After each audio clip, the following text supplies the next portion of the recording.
Thank you, God. We exalt you. We magnify you, Lord. We worship you today, O God.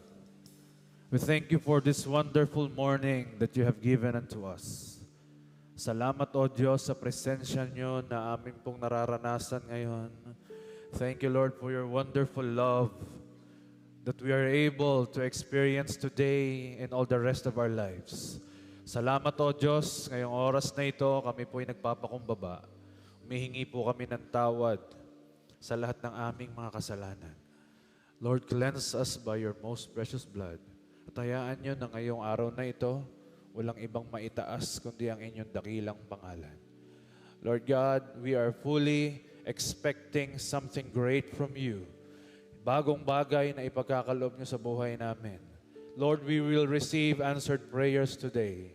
We will receive healing, restoration, blessings and favor will overflow and overtake us, O God.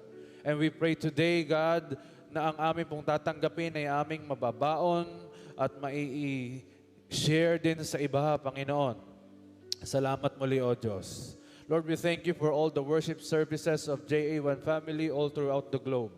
Salamat din, Panginoon, because today we will not only be informed by your word, but we will be transformed from glory to glory. We honor you, we bless you, and we receive, O God, ang mga bagong bagay na inihanda mo sa amin. We receive the victory of today, and we declare the complete defeat of the devil. We honor you and we bless you. To God be the glory. In Jesus' name we pray. Amen and amen. Pagpakan po natin si Lord. We may all be seated, please. Let us all declare Luke chapter 4, verse 18 to 19. The Spirit of the Lord is upon me, because He has anointed me to preach the gospel to the poor. He has sent me to heal the brokenhearted, to preach deliverance to the captives and recovery of sight to the blind, to set at liberty them that are bruised, and to proclaim the acceptable year of the Lord. For our God is Jesus, the Anointed One. Palakpakan natin si Jesus. Amen. And ating kultura po, sabay-sabay din po nating banggitin. 1, 2, 3, go. I am a blessing. I am anointed. I am a deliverer. I am a good follower. I don't destroy, I build. I am not seasonal. I appreciate everyone and everything. I am part of something big. I'm in partnership with Christ. And I am not extreme. Again, palakpakan po natin si Lord. Praise God. Sino po dito ang tumanggap ng matinding pagpapala last Sunday? Amen. Pumalakpak po ng malakas uli kay Lord. Praise God. Ang atin pong minamahal na Bishop Art and Reverend Lynn, sila po ngayon ay nasa Middle East, particularly sa Saudi Arabia, to celebrate po ang anniversary ng atin pong church doon. And right after that, pupunta po sila ng UAE and Qatar. So please, isama po natin sila sa atin pong mga panalangin. Kabalikat po tayo sa kanilang mga misyon. Kaya every prayer that we utter towards them is also a support in the ministry of our missions. Kaya excited tayo sa mga dalang testimonies po ng ating minamahal na Apostle, Bishop, and Reverend. Amen. Naniniwala po ba kayo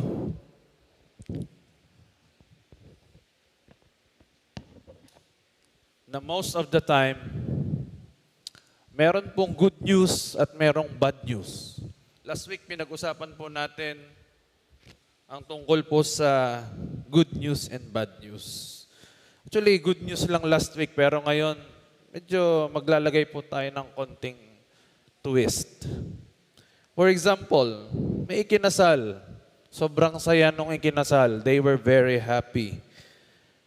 Yun ay good news. Kaya lamang, umiiyak yung ex na 10 years na naging boyfriend. Bad news. Nag-champion si kuya sa isang laro. Good news. Kaso, nag-ensayo, nagpagod. Si Bunso, pero talo ni Kuya, umiiyak siya, bad news. For example, binati kita ngayon, alam mo, okay naman ang suot mo. Good news. Pero no offense sa'yo ha. Hindi bagay sa'yo. God bless you. Bad news po yun. Nag-umpisa sa good news, then nag-end up sa bad news. Kaya po, ang title po ng i-share ko today is No Offense. Sino po dito yung maramdamin? Bet tumingin ka sa katabi mo.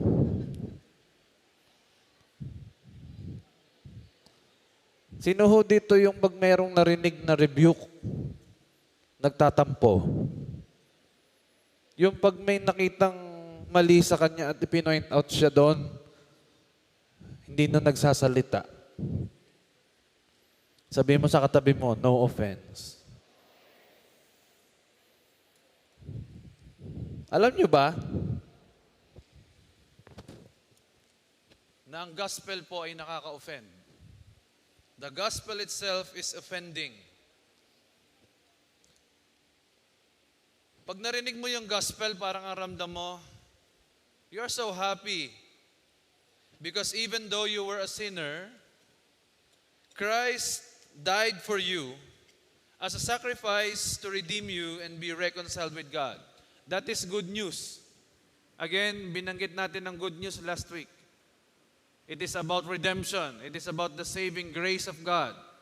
Hindi natin kayang abutin ng Diyos, pero ang Diyos ang umabot sa atin. So that is good news. Pero alam nyo ba that even this good news is bad news to many people? Si Apostle Paul mismo, sumulat po siya in Galatians.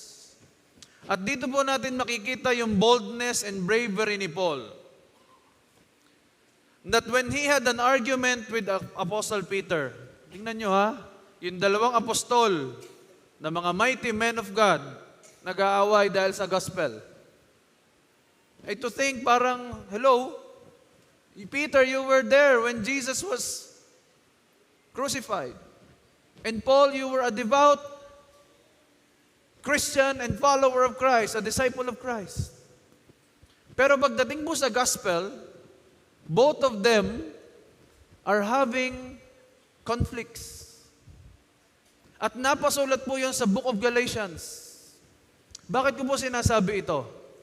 Kasi sa mundo po nating ito, in the world that we live in now, people tend to twist the gospel according to their own liking. Depende sa kanilang pakiramdam at emosyon, ibabase nila ang gospel for them. Where in fact, the gospel should dictate the norm of your emotion and of your decision, not the other way around.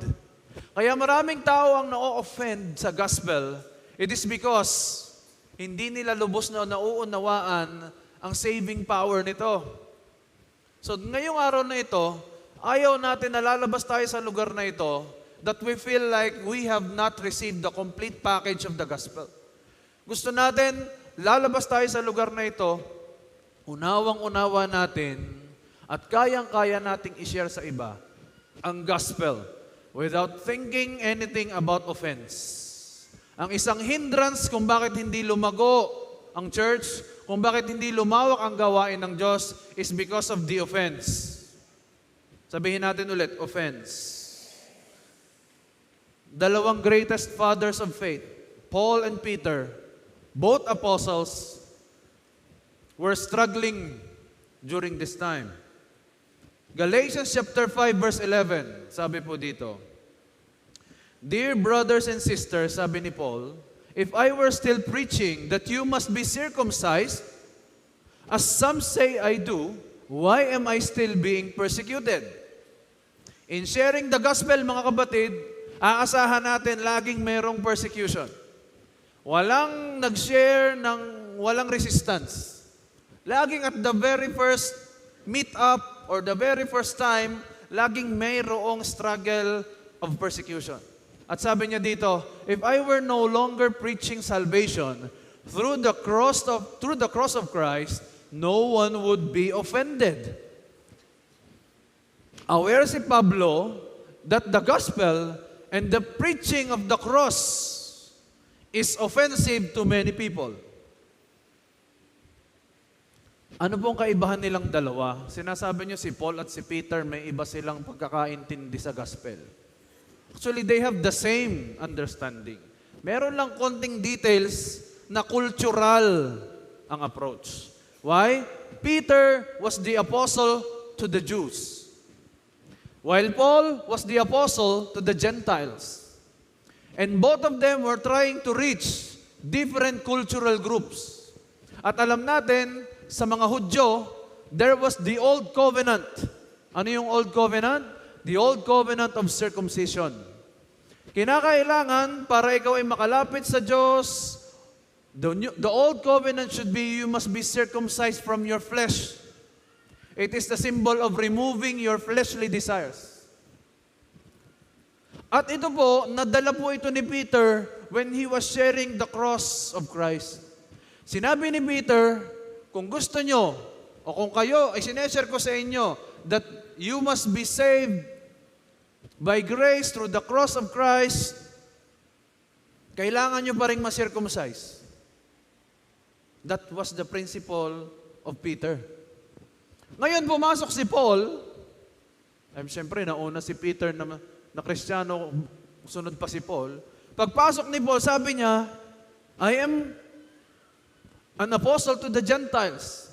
I cannot command the Gentiles or the non-Jews to also undergo the same process of circumcision because it is not their culture. Kaya sabi ni Pablo, no need for circumcision. Ang kailangan mo lang tanggapin si Jesus Christ as your Lord and Savior, believe in what He has done on the cross for you, and then you are saved. Ang circumcision will come after, not by flesh, but circumcision of the heart. So the new covenant is the circumcision of the heart, while the old covenant is the circumcision of the flesh. Sa ganun po kaliit na mga sitwasyon, both of them, Paul and Peter, were trying to defend their own principles. Kaya sabi po dito ni Pablo, if I am preaching, kung ako man ay nagtuturo sa inyo na kailangan yung ma-circumcise, ay bakit ako pinipersecute? Kung hindi ko naman ipipreach si Kristo, sigurado ako wala nang ma-offend. Pero hindi nagpunta si Pablo para hindi mang-offend at mag-ingat sa damdamin ng mga tao. Nagpunta siya para i-preach si Kristo. Ang mahalaga sa kanya, maligtas ang marami. Kaya ka tinawag ng Diyos, hindi lang para hindi mang-offend. We live in a world of offense. Sa panahon ngayon, napakaliit na bagay can be offensive to many people. Kaya ikaw, kung ang dala mo'y si Kristo, expect that at times, you are offensive to people. You cannot please everyone. When you preach Christ, preach Christ. Huwag mong lagyan ng maraming bulaklak. Just preach Christ. It doesn't matter kung hindi mo alam ang bersikulo per bersikulo. When we talk about evangelism, just preach that Christ suffered on the cross for your sins. And because of that, your faith in Him through that finished work in the cross, you are saved mula sa pits of hell papunta sa heavenly realms. Ano pong aking binabanggit dito? Napaka-offensive po ng gospel sa maraming tao. 1 Corinthians chapter 1 verse 18 to 25. The message of the cross is foolish to those who are headed for destruction. But we who are being saved know it is the very power of God. As the scriptures say, I will destroy the wisdom of the wise and discard the intelligence of the intelligent. So where does this leave the philosophers, the scholars, and the world's brilliant debaters? God has made the wisdom of this world look foolish. Tingnan ninyo. Ang message of salvation is foolishness sa maraming tao. No wonder kapag nag-share ka, tinatawanan ka. No wonder kapag may binabangkit ka about saving grace ni Lord, hindi nila magets. Kahit anong pilit isipin, hindi nila maintindihan. Why? Because we do not only share the gospel, we also demonstrate the power of God through the gospel. Kaya sa JA1, madaling ma-born again. Bakit? May kasamang signs, wonders, and miracles. May kasamang demonstration of the power of God. Kaya praise God, ikaw ay JA1 family. Madami pong tanong ang sinasagot ng Gospel of Christ. Sinasagot po nito ang life, ang death, ang creation, ang purpose of life, ang prosperity in life. Lahat po yan sinasagot ng Gospel.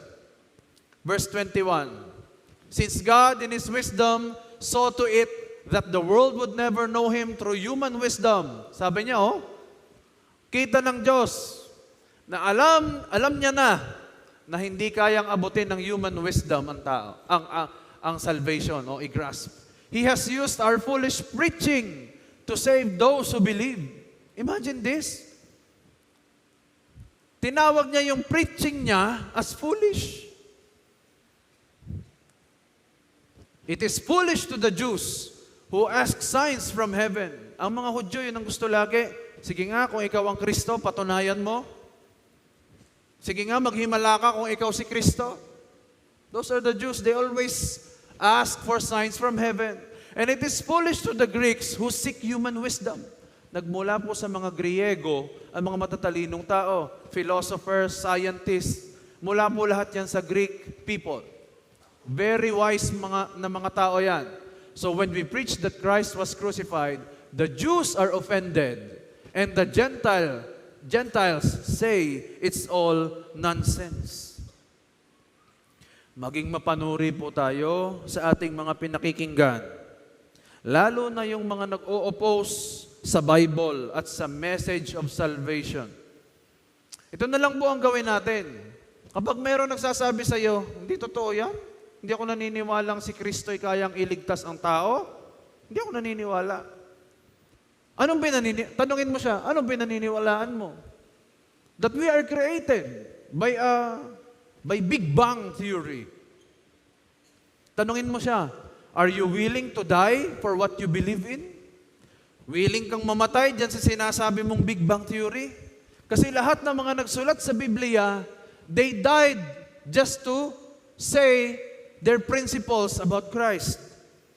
Hanggang kamatayan, hindi nila binitawan ang kanilang paniniwala na si Kristo ay namatay sa krus para iligtas tayo.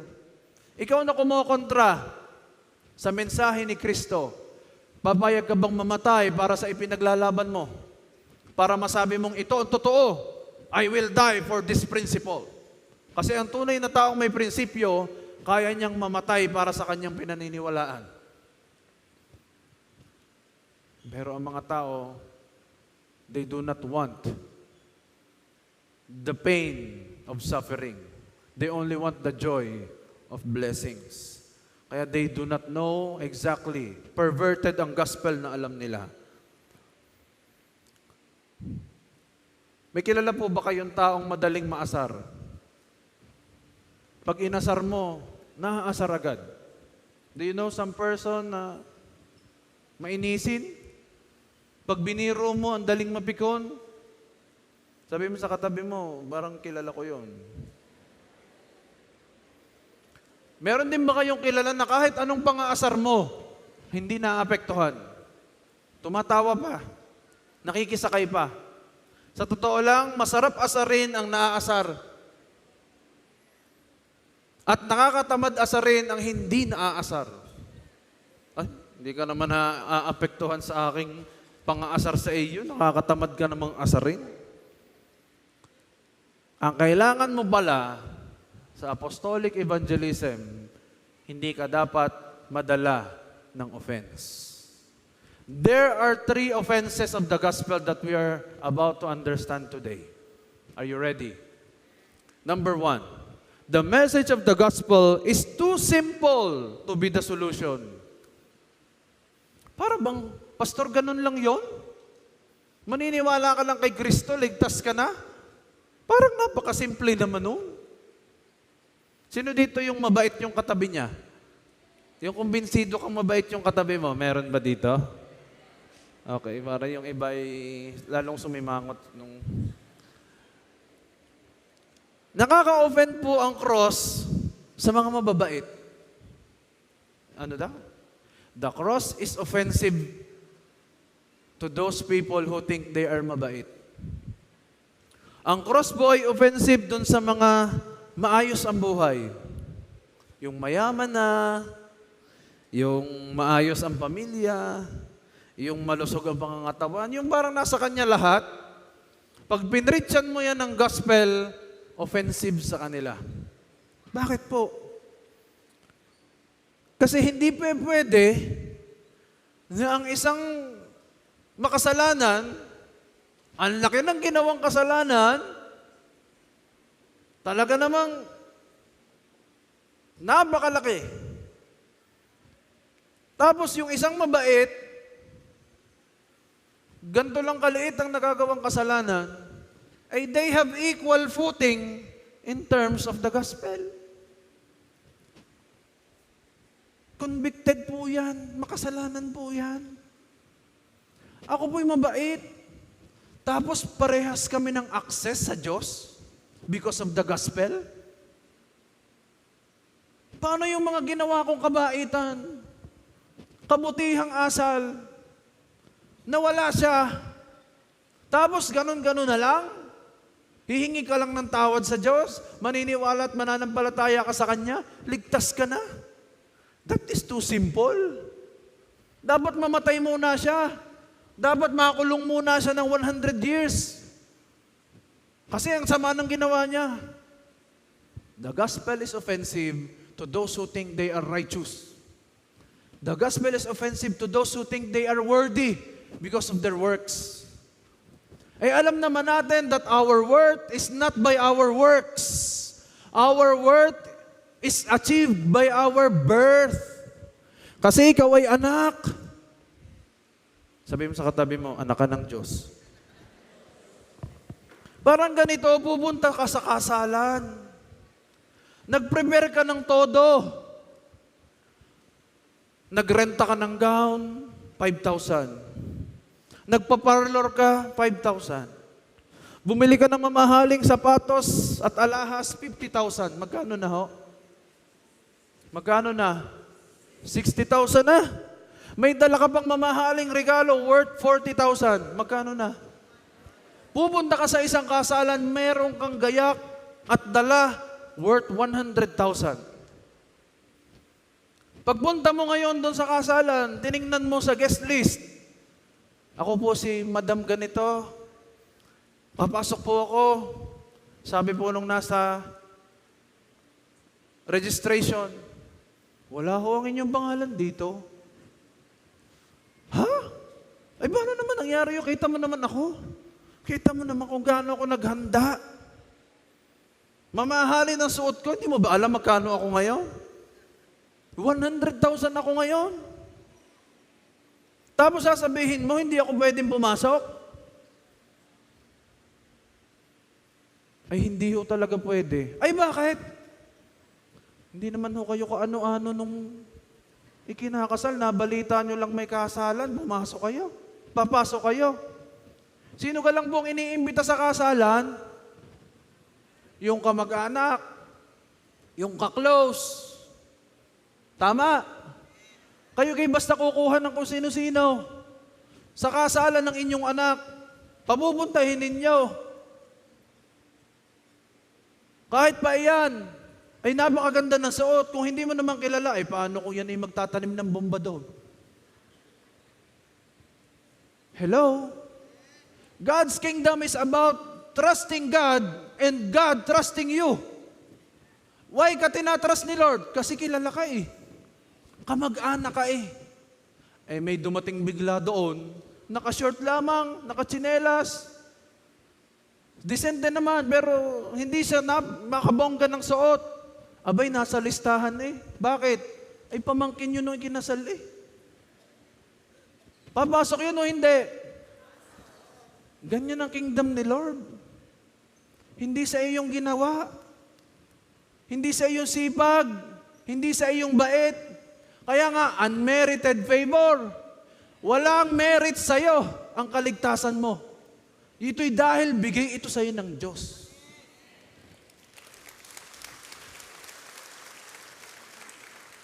Ngayon kung nag-e-expect kang, ay, mas ililigtas ako ng Diyos kasi mas mabait ako kaysa sa kriminal na ito. No. Nung nakapako si Kristo sa cross, anong sabi nung isa? 3 sila doon, tama? Anong sabi? Kristo, o Panginoon, wag niyo akong kakalimutan habang naghahari na kayo. Kinilala niyang Diyos si Kristo. Anong sabi ni Kristo?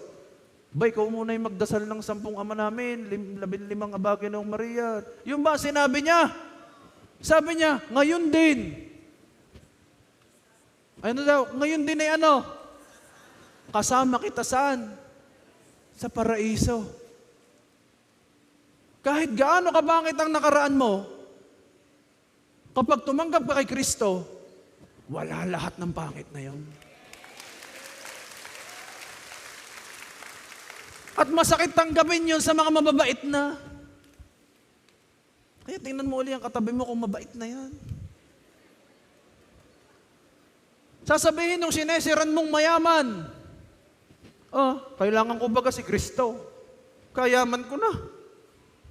Meron akong impluwensya sa lipunan.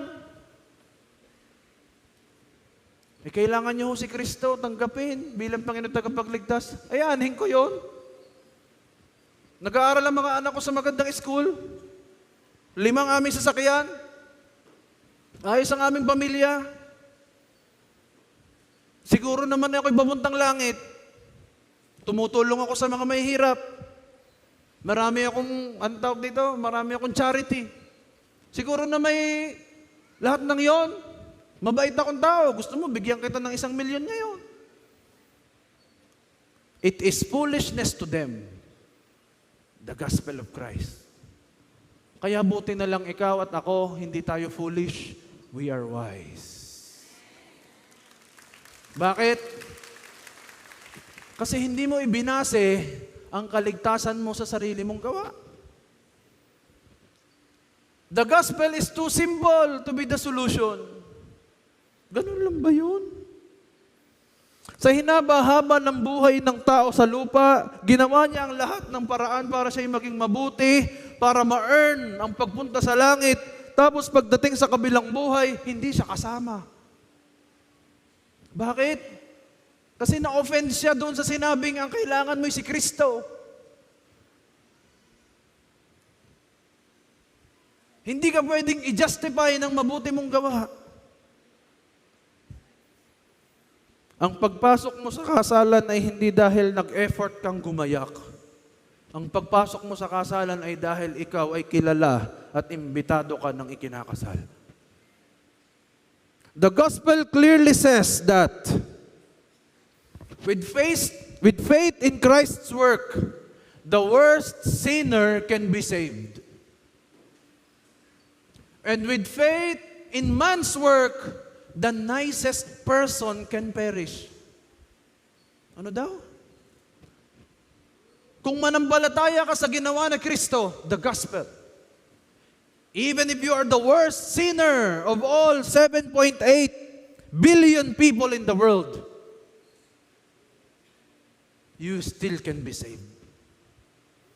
Pero kung ang pananampalataya mo ay sa iyong sariling gawa't kakayanan, even the nicest person, the cutest person, the most lovable person on earth can still perish in hell.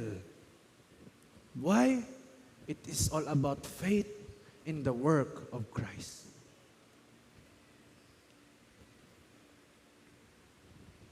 It is not about you being nice.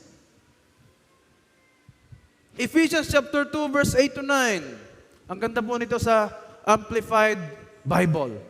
For it is by free grace, God's unmerited favor that you are saved. See? Bigay ng Diyos. Delivered from judgment and made partakers of Christ's salvation. Hindi ka nakasama sa huhusgahan. Meaning to say, hindi ka kasama sa mapapahamak. Through what? Through your faith.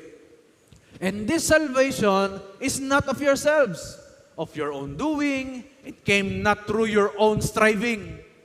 Ang salvation ay hindi galing sa iyong sariling kakayanan at mula sa iyong sariling pagsisikap, but it is the gift of God. Napakalinaw po sinasabi ng Biblia, but this is offensive to those people who think they are already good, that they are already kind. Kaya po minsan, mag-share ka doon sa mga taong tingin nila okay na sila, hindi nila matanggap yun. Pero yung same person, oras na nagkaroon ng problema na hindi niya kayang solusyonan, mag-share ka ng gospel dyan, maniniwala yan. Tama? May kausa pa ba ako dito? Because they cannot accept the fact, feeling ko kompleto na ako eh. Kailangan mo ba si Kristo? They cannot accept the fact that they need Christ even though they are in that situation. Kaya alam nyo, ang hanapin ninyo ay yung lost. Hanapin ninyo yung mga feeling nila medyo maraming kulang sa buhay nila. At pag sinare nyo si Christ sa kanila, they will receive the Lord Jesus in their lives. Pangalawa, the message of the gospel is too good to be true. Una, it is too simple to be just the solution. Now, it is too good to be true. Tayo po natuto na kapag may nag-o-offer sa iyo ng negosyo at mag-i-invest ka, at within 1 month, may babalik sa yung 10% monthly o kaya weekly. Natuto ka na, too good to be true yun. Ibig sabihin, scam yun. Wala namang kumikita ng 10% per month eh. Sa totoo lamang. Natuto na tayo na kapag napakatamis ng pananalita, napakagaling mangako ng iyong manliligaw, napaka-gentleman sa simula, napaka-thoughtful sa umpisa, mag-isip-isip ka muna. Humingi ka ng senyales sa Diyos kung siya ba yun. Bakit? Kasi pwedeng siya'y anghel ngayon. Bukas demonyo na. Bakit? Mahirap magkamali sa papasuking relasyon. The most important decision that you can have in your life is choosing a partner. Second to your decision in choosing Christ as your Savior, pangalawa doon, choosing a partner in life. Bakit? Destiny na yan eh. Nakatali na yan eh. Kaya mag-iingat sa mga lalaki na too good to be true. Parang walang imperfection ng lalaking ito. Lahat ng ipinakikita niya sa akin ay pawang kabutihan. Magtaka ka din. Too good to be true. Sa mga too good to be true sa buhay natin, anong ginagamit natin para hindi tayo maloko? Kunyari, sa nag-o-offer sa iyo ng isang negosyo, anong ginagamit mo para hindi ka maloko? Nagre-research ka, inaalam mo, kung totoo ba yan, may business ba na ganyan? Anong tawag doon? Wisdom and discernment. Yan ang ginagamit mo.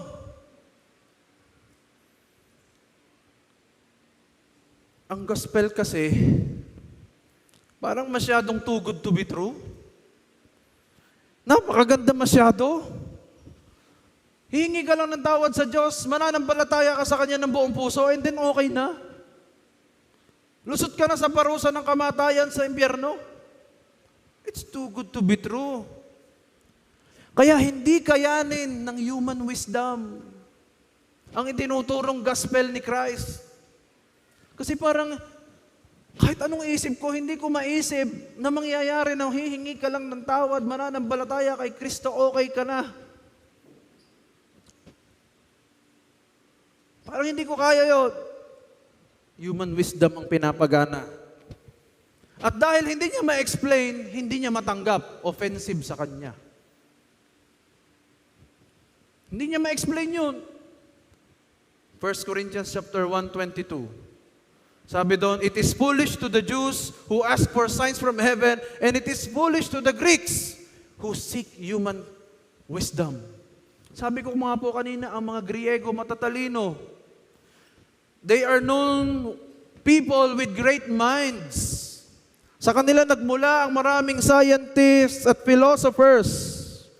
Sa sobrang talino nila, gumawa sila ng napakaraming Diyos. Kaya nga meron tayong Greek mythology. Bawat bagay sa mundo may Diyos. At si Pablo pumunta doon sa mga Greeks. Acts chapter 17, verse 16 to 17. Tingnan nyo ang nangyari kay Pablo when he was in Athens, Greece. While Paul was waiting for them in Athens, he was greatly distressed to see that the city was full of idols. So he reasoned in the synagogue with both Jews and God-fearing Greeks. Kita nyo? Paliwanagan siya. Kasi nga, ang mga Griego matalino, kailangan sa kanila, sige, patunayan mo, patunayan mo. As well as in the marketplace, day by day, with those who happen to be there. Alam nyo, ang favorite pastime ng mga Greeks, mag-isip. Parang katabi mo. Favorite pastime niya yung nag-iisip. At dahil sa sobrang kaiisip, nasobrahan na nga. Hindi mo na makakausap. Hello, sabi mo sa katabi mo, huwag masyado mag-isip. Ituloy natin, Acts 17 verse 22. Paul then stood up in the meeting of Areopagus and said, people of Athens, pakinggan nyo to, I see that in every way you are very religious. Kita nyo ha? Ang mga taong mabait, religious. Anong ibig sabihin, pastor? Kasi sa kanila, abot nila ang Diyos basta sila magpakabait, religious people. For as I walked around and looked carefully at your objects of worship, I even found an altar with this inscription, to an unknown God. Kita ninyo, gagawa sila ng rebulto, ng anyo, ng isang Diyos. Tapos ang kanilang nilagay, to an unknown God. Hindi na nila mapangalanan kung sinong Diyos yon sa dami.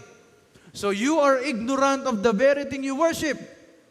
And this is what I am going to proclaim to you. Anong sabi ni Pablo doon sa mga matatalinong Griego? The God who made the world and everything in it is the Lord of heaven and earth, and does not live in temples built by human hands. And He is not served by human hands as if He needed anything. Rather, He Himself gives everyone life, breath, and everything else. Tingnan nyo, ang sinabi niya, hindi pwede na kayo handog lang ng handog dun sa inyong templo at akala nyo, yun na ang gospel. Ang Diyos natin, hindi siya binuo by human hands. Hindi siya inilalagay sa isang templo. At hindi siya pinaglilingkuran sa loob lamang ng isang templo. As if meron siyang pangangailangan sa atin. Ang Diyos, siya ang nagbibigay, hindi siya ang binibigyan. Ang Diyos, siya ang naglingkod, hindi lang siya ang pinaglilingkuran. Mahirap itong paniwalaan para sa kanila. Kasi sanay po sila na ang kanilang ginagawa, pag may kailangan sila sa Diyos nila, mag-aalay sila doon ng pagsamba. Magdadala ng napakamamahaling gamit ng pagsamba para magtagumpay sila. For example, pupunta sila sa isang war. Magpe-pray sila sa God of War, Greek God of War. Sinong Greek God of War? Si Ares, A-R-E-S. At mag-aalay sila doon ng handog. At sabi nila, pag sila'y nakapag-aalay ng handog doon sa God of War, pagbalik nila, sila'y matagumpay na sa kanilang war. They will come out victorious. Ganon ang mindset ng mga Greek. So the Greek point of view is this. Men sacrifice for God. but not God sacrifice for man. Ano daw?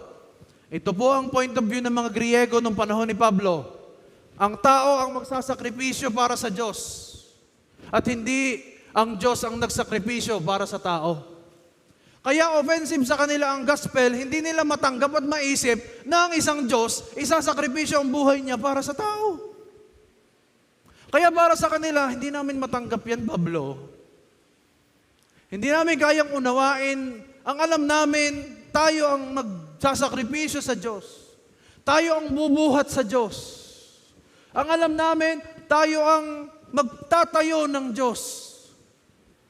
Hindi ang Diyos ang bababa sa lupa, magbibigay ng buhay para abutin ikaw at ako. So the gospel was offensive to the Greek. It's too good to be true. Ganon-ganon na lamang ba yun? Acts 17 verse 32. When they heard Paul speak about the resurrection of the dead, some laughed in contempt. Pinagtawanan siya. Sino dito nung nag-share siya, siya'y pinagtawanan? Hindi kayo nag-iisa. Napakadaming pilosopo, lalo sa Batangas. Madaming pilosopo. Amen? Kaya naman pag sa hirap mag-share ho din, talaga namang bawat sabihin ko'y pinipilosopo ako eh. Si Pablo'y ganun din. Pero may iba pong nagsabi, we want to hear more about this later.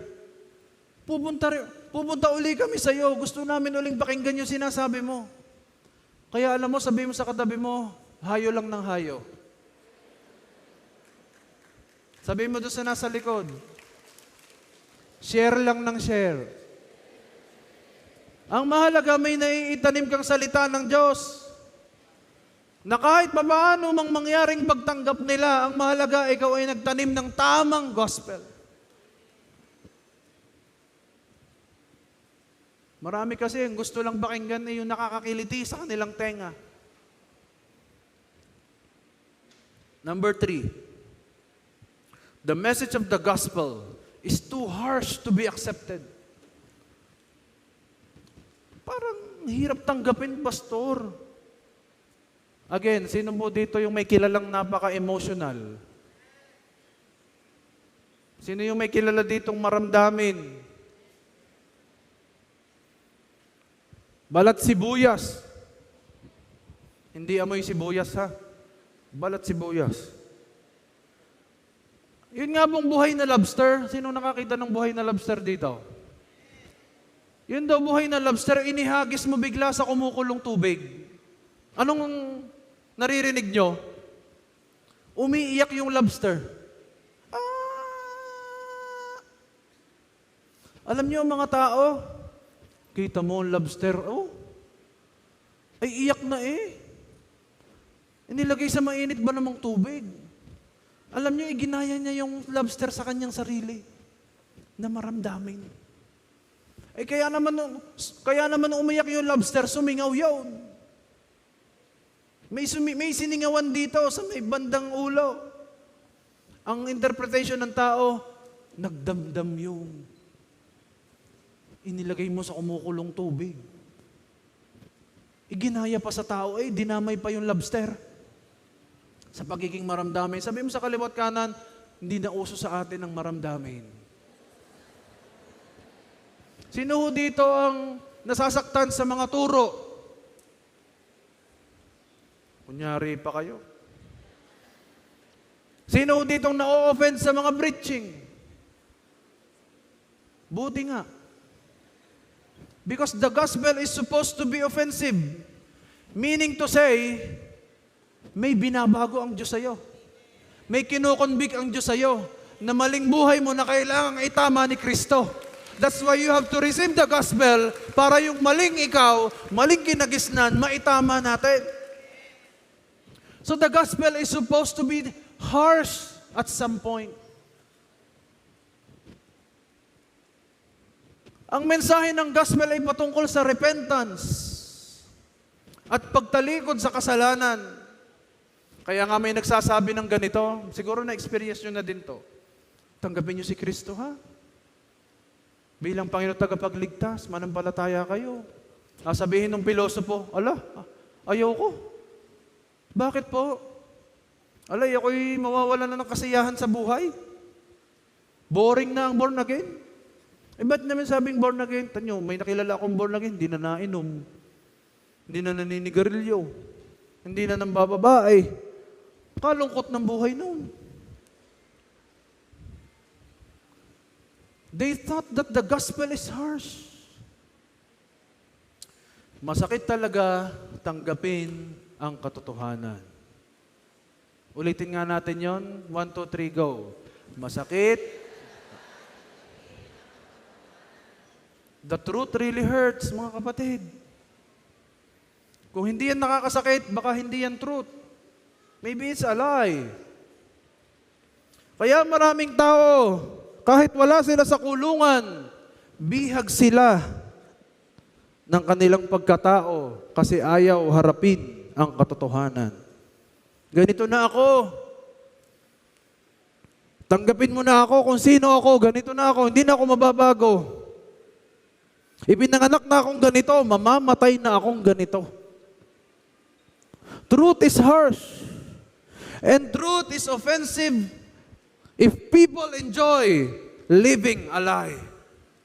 Truth is offensive if people enjoy living a lie. Kunyari, tinawag ka sa palengke, "Hoy, pogi." Naniwala ka agad eh. "Hoy, pogi, bili ka na ng isda. Mura lamang." Naniwala ka ngayon. Ay di araw-araw ikay din nabili ng isda. Bakit? Ang tawag sa iyo, pogi eh.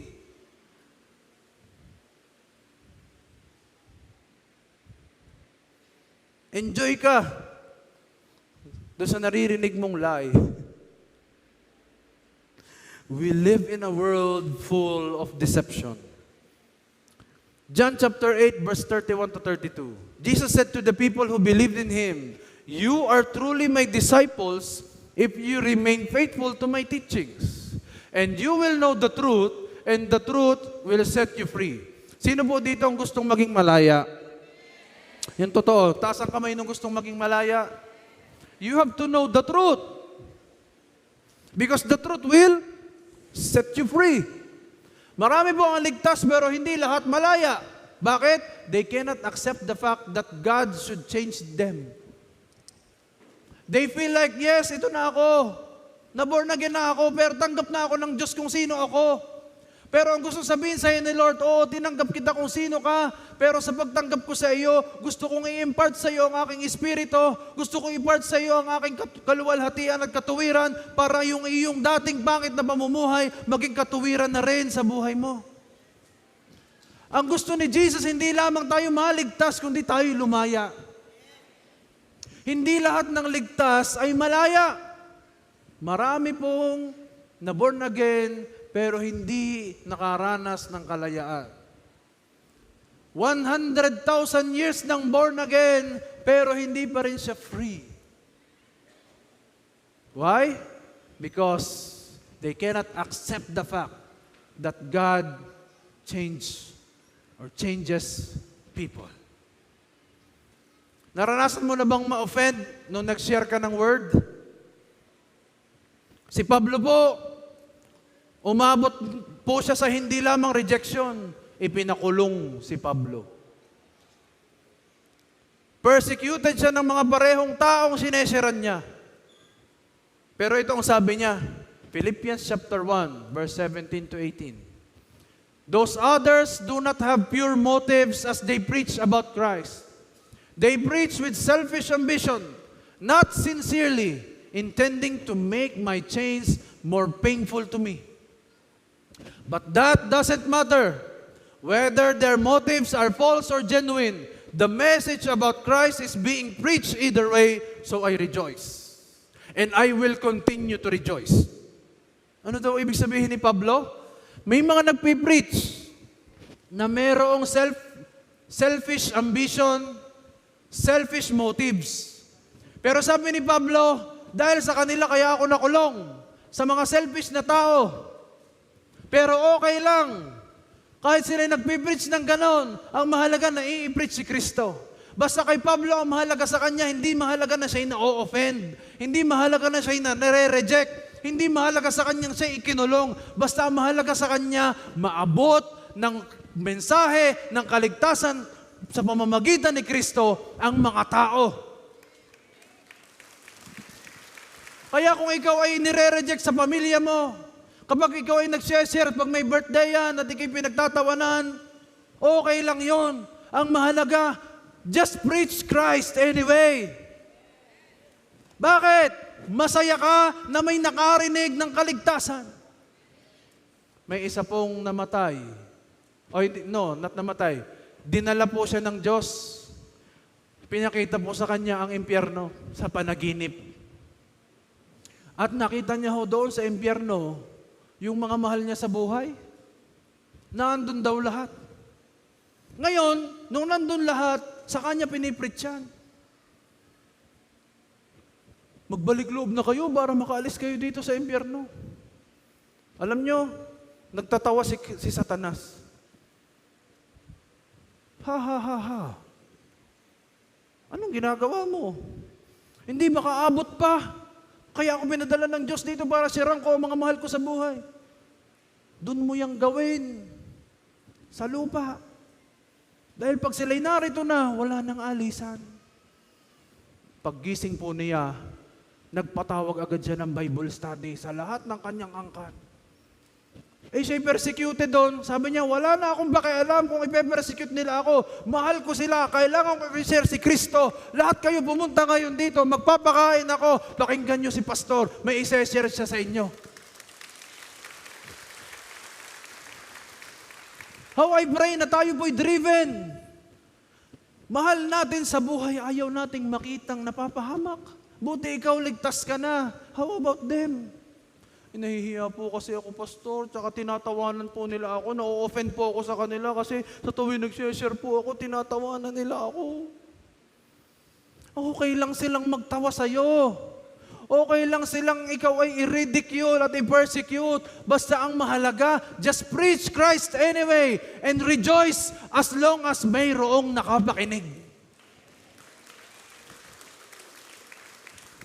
Hanga ako sa mga nagpipreach sa palengke, nagpe-preach sa park, nagpe-preach sa mga bus, na kung saan man sila makabunta, nagpe-preach sila at sinasabi nila ang kailangan mo si Kristo.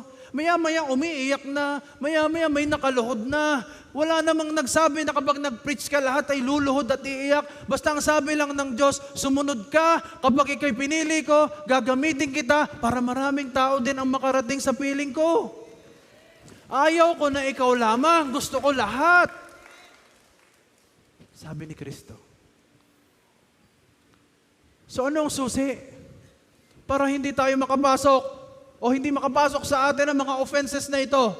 The key is, be unoffendable. Kailangan matibay ang loob. Kapag nag-i-evangelize ka, huwag mo nang isipin yung, masyado kung ano ng mga to. Dapat sa'yo diretso. Pangako ng Diyos, I will be with you to the very end of the age. Philippians chapter 1, verse 28 to 29. Don't be afraid of your enemies. Sa ibang translation, of your persecutors. Don't be afraid of those people who mock you. Always be courageous, and this will prove to them that they will lose and that you will win because it is God who gives you the victory. For you have been given the privilege of serving Christ. Again, ang paglilingkod sa Panginoong Jesus ay hindi isang burden, it is a privilege. Not only by believing in Him, but also by what? Suffering for Him. Sadyang sa paglilingkod natin, may pagkakataong we will cry, we will be heartbroken, we will be offended, pero you just brush it out. You just give it to the Lord. Matthew 11:28. At hayaan mo sa araw ng bukas, may panibago kang kalakasan. Because if you will stop And if all Christians will all be offended, at dahil sa offense na yon, lahat ng Kristiyano ay titigil, magsasuffer ang mundo. Marami ho akong basher sa online. Kung makikita nyo lamang po ang mga bashing sa akin doon. At maaring ngayon, meron na naman. But am I stopping? Pwede ko bang sabihin, ayoko na po, Bishop, mag-preach. Bakit? Ang dami kong basher. Hindi ko kaya. I'm offended. Kung titigil ako, kung titigil si Bishop sa mga dahil sa persecution, kung titigil ang ating mga naunang mga fathers of faith dahil sa persecution, kung tumigil si Paul dahil sa kanyang pagkakakulong, wala tayo ngayon dito.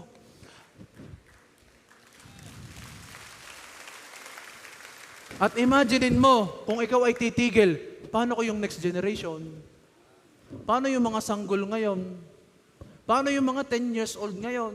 Kung ikaw ay susuko na at offended ako, ayoko na, babalik na lang ako sa dati. Paano? Paano? Kaya ini-encourage natin, even though there is offense, even though you are hurt, even though duguan ka sa tuwing mag-share ka sa mga mahal mo sa buhay, sa mga kaklase mo, sa mga katrabaho mo, okay lang yon. Because it is a privilege that we have been serving Christ in this way, not only in believing in Him, not only in receiving blessings, not only in the miracles, but also for the sufferings. Everybody say hallelujah. Malapit nang bumalik si Lord. Buti sa exam may removals.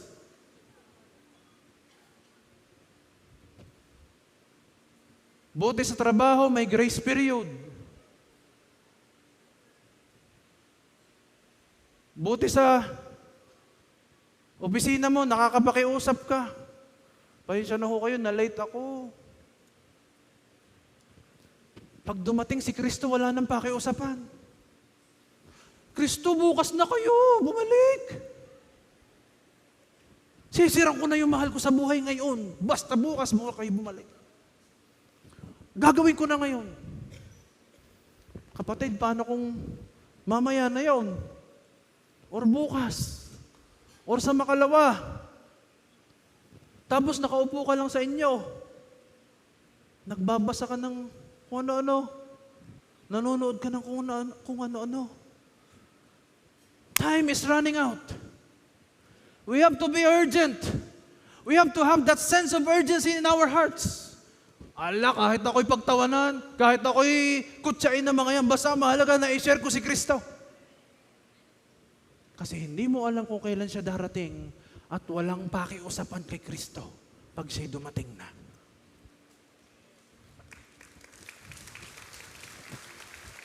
Hindi mo pwedeng sabihin kay Kristo, next week na kayo bumalik, may Bible study kami bukas. Darating yung aking mga kakilala at mga kamag-anak. Next week na kayo, walang ganon. Kaya the time to act is now. Sabi mo sa katabi mo, now. Sabi mo sa nasa likod mo, ngayon na daw. Kasi kung hindi ngayon, kailan pa? That's why procrastination is also a sin. Yung pagpapabukas mo lagi is also a sin. Yung dapat mong gawin ngayong tama, pinagpabukas mo pa, buti sana kung dumating pa si bukas. Hindi ka man mapigilan ng kaaway. Ang gusto niya, madistract ka para madelay ka at madiskaril ka. Christ is the groom and the church is the bride. Sino dito may asawa na? Yung lalaking may asawa, taas ang kamay. Uy, umamin kayo. Iilan eh. May mukha naman na kayong may apo eh. Taas ang kamay uli ng lalaki may asawa. Pag ang inyong asawang babae pinupulaan, anong reaksyon nyo? Ayun nga. Ba't nga kaya nung asawa ko, pagsasama naman nga niyan? Ganyan yung reaksyon. Hindi ka kayo kapag ka narinig niyong binubulaan, nasasaktan ng inyong asawa, Anong ginagawa nyo? To the rescue kayo. Aba, sa mahal ng aking ipinagbakasal diyan, bago pupulaan mo lamang. Ganyan din si Kristo. He is the groom. Kapag kakita niyang tayo ay sinasaktan at pinupulaan, siya ang lumalaban para sa atin. Pinagtatanggol ka ni Kristo.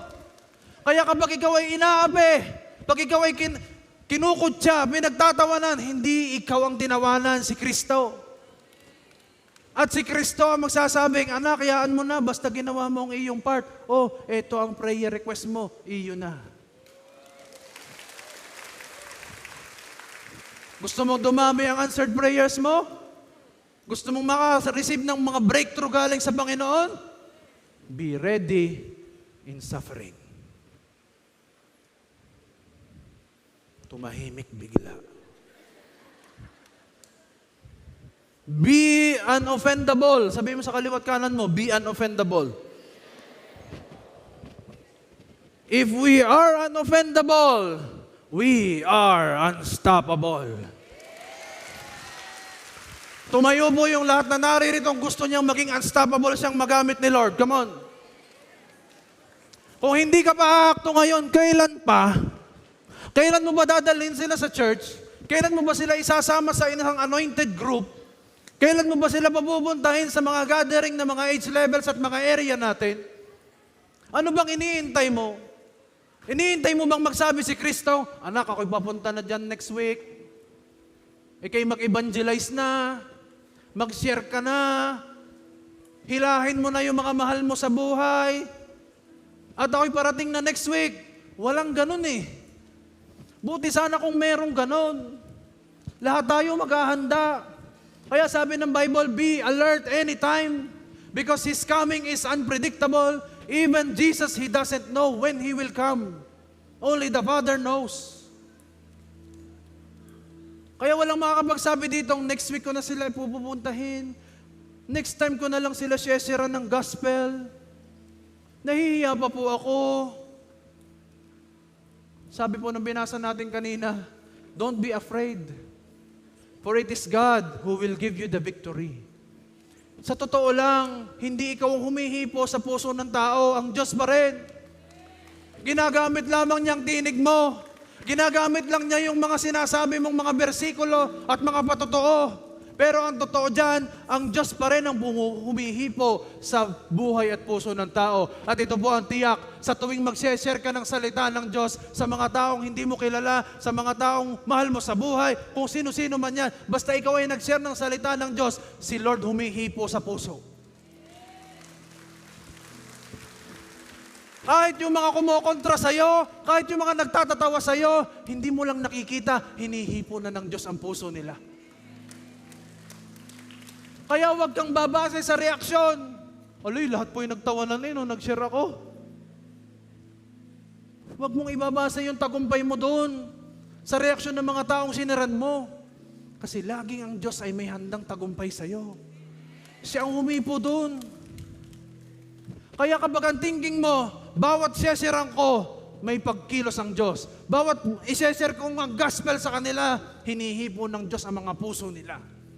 Kung gano'n ang nasa isip mo, magtutuloy-tuloy ka, hindi ka mahihiya, hindi ka mai-intimidate, hindi ka matatakot sa kung kanino man. Bakit ka matatakot? Ang dala mo'y pangalan ni Kristo. Bakit ka manghihina? Hindi mo naman dalay sarili mo. Ang dala mo ay si Kristo, Hari ng mga hari, Panginoon ng mga Panginoon, ang tanging tagapagligtas ng mundo. Kaya sabihin mo sa kaliwat kanan mo, tara na. Ibahagi na natin si Kristo. Amen? Taas ang kamay ng mga gustong magbahagi kay Kristo. Kahit sila'y na-offend, kahit sila'y nabapersecute, kahit sila po'y pinagtatawanan, ang mahalaga, sinasama ka ng Diyos, hinihipo ng Diyos ang mga taong iyon. Raise your hands. Shakanda Rabahay. Lord, I declare, in the mighty name of Jesus, na lahat kami, nakataas ang kamay ngayon, binubuhusan niyo ng anointing of boldness to share your word, of bravery and no matter what happens. Hindi kami magpapasindak o magpapa-intimidate sa kahit kanino. Ang gusto namin, Lord, basta ma-share ka namin, masaya kami. Lord, sa lahat na nakataas ang kamay, every time that they preach your word, the anointing will fall unto them. At bawat babanggitin nilang salita, ito'y parang isang napakatinding apoy na bumabasag at tumutupok sa mga pagdududa, sa mga mahihinang loob. And Lord God, bawat mapatungan ng aming kamay na may sakit, gumagaling ang may sakit. Naalihan ng demonyo, lumalayas ang masamang espiritu. In Jesus' name. Sabihin natin, Panginoong Jesus, use me as a channel of your gospel. I will preach no matter what happens, whether I'm persecuted or offended. I will continue to preach your word to my classmates, to my company, to my family, and community. I love you, Lord. I receive the blessings and I receive the victory. In Jesus' name I pray. Everybody say, Amen. Palakpakan natin muli si Lord. To God be the glory.